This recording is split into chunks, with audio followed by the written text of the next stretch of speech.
Il mio intervento è di tipo legale, infatti si chiama legal compliance, non vi vorrei né spaventare né annoiare, ma penso che lo farò.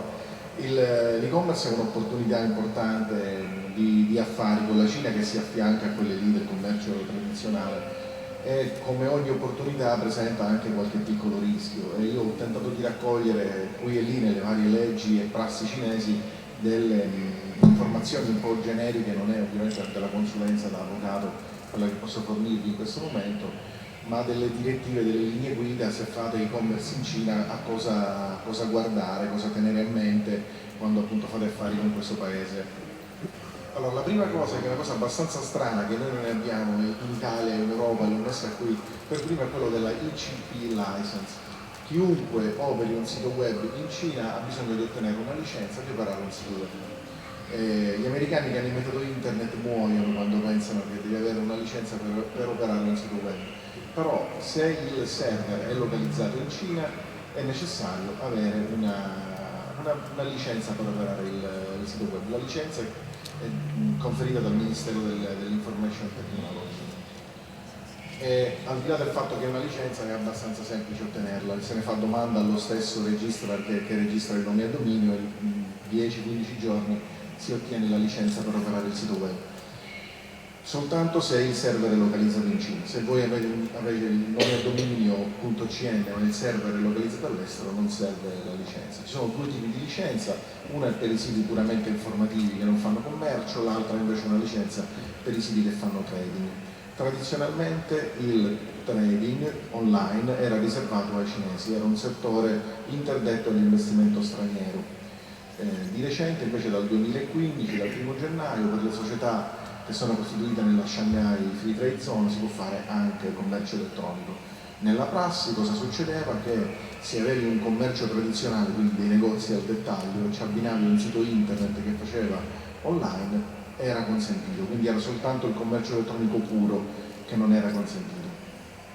Questo è anche uno dei motivi per cui Amazon è ancora piccolo rispetto invece ai cinesi, hanno protetto un po' il mercato locale per farlo sviluppare.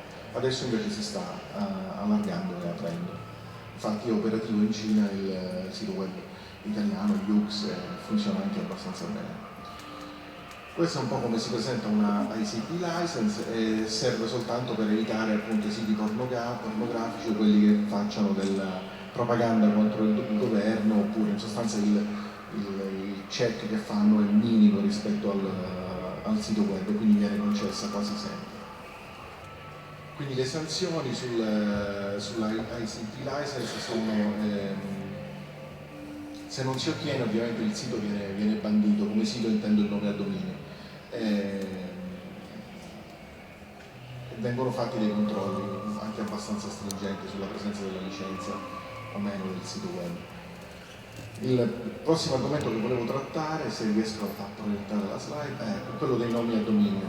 Sicuramente una delle precauzioni legali da prendere nel momento in cui si decide di fare un business online in Cina è quello di registrare un proprio nome a dominio.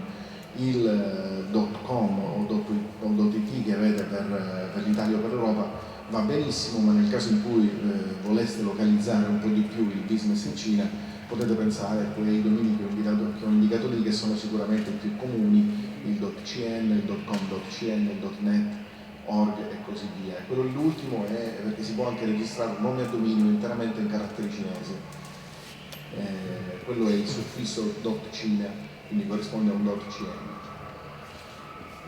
L'assegnazione dei nomi e domini in Cina è effettuata da un'autorità appunto che è il CNNIC, che è un ente cinese che assegna i domini in uso a chiunque li voglia utilizzare.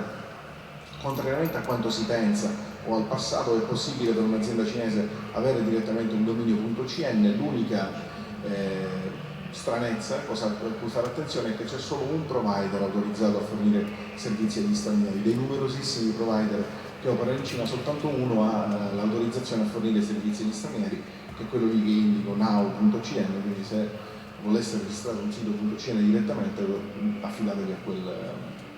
Una cosa importante è registrare il nome dominio anche e spesso se non lo si voglia utilizzare, cioè tu pensi, dicevo, voglio utilizzare il mio nome a dominio.com, non vedo il motivo per utilizzare un .cn. In questo caso che succede? Che se lo prende un altro.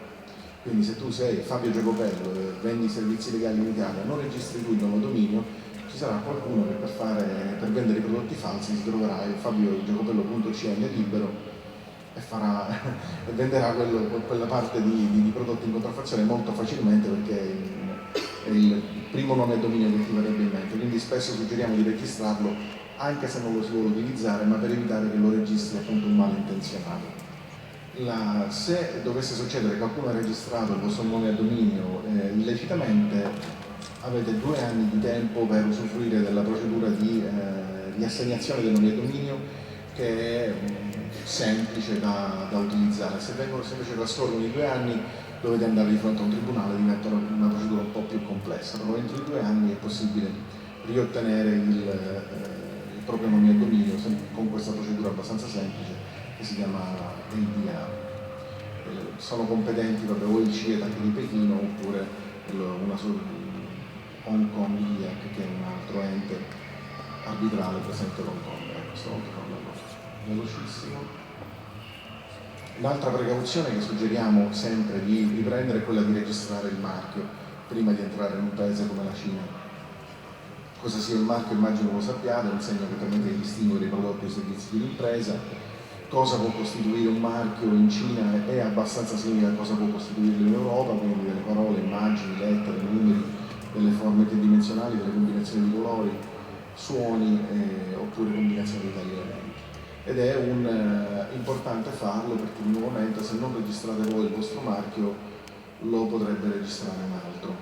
Cosa pensi della doppia registrazione con i caratteri cinesi e italiani? Allora, dipende dai prodotti. Certi prodotti, per esempio il fashion, l'abbigliamento fashion, la traduzione del marchio in cinese è spesso non voluta dalle aziende, perché non vogliono localizzarsi troppo, vogliono sentirsi straniere, vogliono che il consumatore senta che sono delle aziende straniere, quindi Prada, Armani, Gucci mettono il marchio in cinese un piccolo, quasi nell'angolo, giusto perché è obbligatorio per legge metterlo nella vetrina, ma non tentano di tradurre in cinese. Nei prodotti alimentari invece è l'opposto: se non ti localizzi, se non metti il marchio in cinese anche in bella vista sul prodotto alimentare, è difficile che la madre di famiglia se lo ricordi e lo acquisti. Quindi che so, la Kraft è Cafu e nessuno sa che si chiama Kraft in Cina o robe del genere. Quindi dipende anche un po' sai che è un prodotto straniero, ma magari sei molto localizzato. Il marchio, una cosa importante da dire, è che non è un'autorizzazione a vendere un prodotto in Cina, è un diritto di bloccare altri. Quindi se voi avete il marchio o qualcuno vi copia, lo potete bloccare, ma potete vendere in realtà anche senza marchio. Rischiate che se lo registra un altro poi blocca voi. Una cosa fondamentale che suggeriamo sempre prima di iniziare a vendere sul mercato cinese è quello di fare una ricerca, una verifica, al fine di appurare se qualcuno ha registrato un marchio identico o simile al vostro. È una buona norma prima di avviare un'attività imprenditoriale in Cina. Come si registra il marchio? Questa è un po' la procedura, quindi la cosa importante da notare è che ci vogliono almeno 9 più 3 mesi, quindi 12 mesi, senza andare a fare tutto il percorso. È una cosa che va fatta con buon anticipo.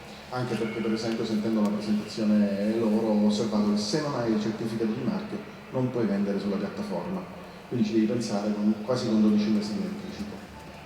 Questo è un certificato di marchio, più o meno si presenta così, in carta plastificata, e ci tengono molto a esibirlo in tutte le manifestazioni, quindi ve ne chiederanno una copia via email o una scansione. Eccoci qui, le authorization letter sono un'altra cosa molto comune nel fare affari in Cina. Sia gli shopping mall ma anche i siti web di commercio elettronico, quando arrivate al momento di firmare un contratto, tra gli allegati che normalmente vi chiederanno è quello appunto di un'authorization letter, che non è una vera e propria licenza, è una lettera anche di poche righe in cui si dice: io, azienda X, titolare del marchio Y, ho conferito in data all'azienda X il diritto di vendere i prodotti con il marchio in un certo negozio, in una certa piattaforma, quindi una cosa molto specifica ma che serve all'operatore del negozio o del negozio online per presentarsi allo shopping mall sia fisico che online, ed è necessaria nella prassi. Una cosa importante che ho elencato per la protezione del consumatore cinese, tra le varie cose che prevede la legge, forse soltanto questo da menzionare, i 7 giorni di diritto di recesso del consumatore, termine abbastanza breve, da media distanza. Il consumatore ha ricevuto il prodotto che ha acquistato, può scegliere di cambiarlo o ottenere il rimborso senza, diciamo, nessun motivo. E questo ovviamente è un obbligo per le piattaforme, ma è un obbligo che si traduce a livello contrattuale anche per le aziende, perché se la piattaforma vende, il prodotto viene restituito e siete in accordo di conto vendita con la piattaforma, alla fine il prodotto ritorna all'azienda in qualche modo. Protezione dei dati: anche in Cina da qualche anno è entrata in vigore la legge sulla privacy, che richiede all'operatore della piattaforma del sito web di mettere in atto una serie di azioni volte a tutelare la privacy dei clienti. Quindi quando ti registri con il sito web per effettuare acquisti o ancora di più per vendere, i tuoi dati devono essere trattati in un certo modo.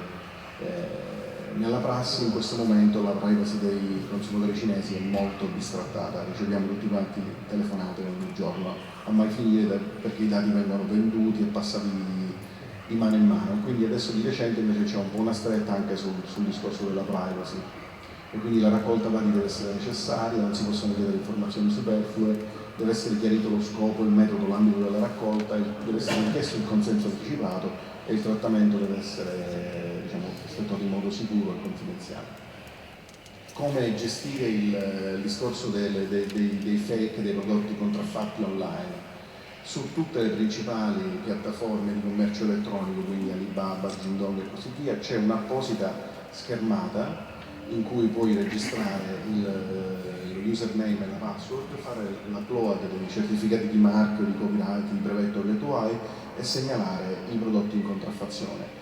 È un'attività fattibile, anche abbastanza semplice, a meno che non siate un'azienda super nota, quindi di nuovo Prada, Gucci e Moncler, per cui diventa sostanzialmente impossibile se non fatto con strumenti automatizzati, perché parliamo di centinaia di migliaia di prodotti falsi presenti sulle piattaforme, quindi va fatto soltanto con sistemi automatizzati, computerizzati, altrimenti potete mettere 15 persone a lavorare lì soltanto a cancellare dati, mentre per le aziende di più piccole dimensioni ci sono sempre prodotti falsi, 10, 15, 50 prodotti online, tipicamente anche per aziende quasi sconosciute, quindi comunque è una cosa che va tenuta a mente e va fatta.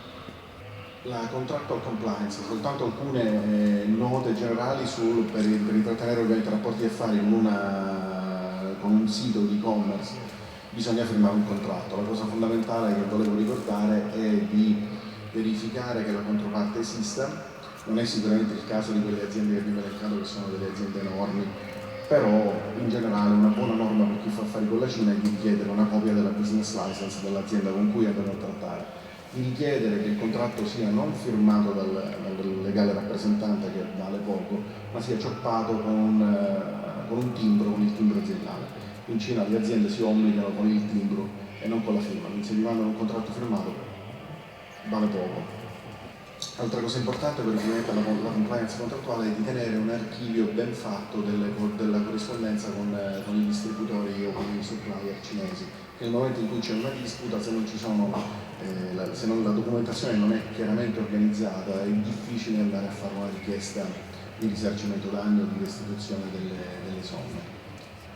Quindi che ci sia una compliance tra contratto, l'ordine, il pagamento e la consegna. È molto frequente che firmate un contratto con l'azienda A e poi vi viene richiesto per email di inviare i prodotti a un'azienda B, ricevete il pagamento dall'azienda C e consegnate all'azienda B. Se succede qualcosa non potete andare da un avvocato, da un giudice, perché ricollegare queste 4 cose è sostanzialmente impossibile. Quindi generalmente quello che suggeriamo è di, se fate il contratto con l'azienda A, di consegnare all'azienda A, di farsi pagare dall'azienda A e così via. Se non è così, fate un documento scritto o che sia chiarito, altrimenti diventa un po' un problema.